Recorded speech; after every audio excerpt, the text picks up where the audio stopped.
L'ancien Premier ministre tchadien Emmanuel Nadingar est nommé président d'honneur de l'Organisation panafricaine pour la paix et la résolution des conflits. Il a été décoré à cet effet au cours d'une cérémonie présidée par le coordonnateur de la dite organisation, Abdoulaye Falaki. Le programme des Nations Unies pour le développement PNUD et le gouvernement du Tchad à travers la facilité régionale de stabilisation ont lancé ce jeudi à Baltram dans le Hadjar-Lamis le programme Cash for Work qui signifie en français travailler pour l'argent. Le programme Cash for Work a pour objectif de créer l'opportunité d'emploi à court terme.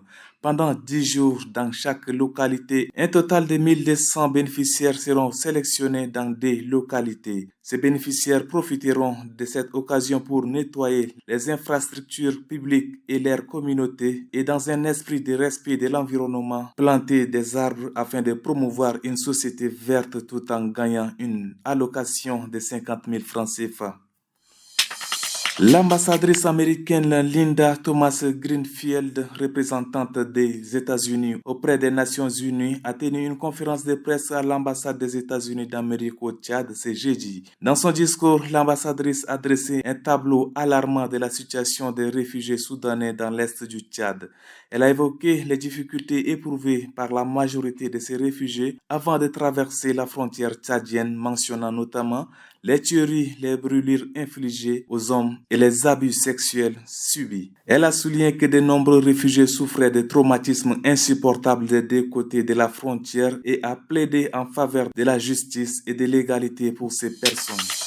Au Mali, au moins 49 civils et 15 militaires ont été tués jeudi au cours d'une double attaque terroriste dans le nord du pays, selon un communiqué du gouvernement.